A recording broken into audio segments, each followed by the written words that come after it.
You ask Tiger to solve. This deals with linear equations with one unknown. The final result is x equals -20. Let's solve it step by step. Group all constants on the right side of the equation. Subtract 7 from both sides.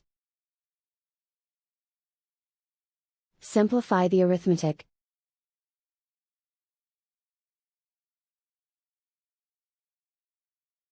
Isolate the x. Divide both sides by 2. Simplify the fraction.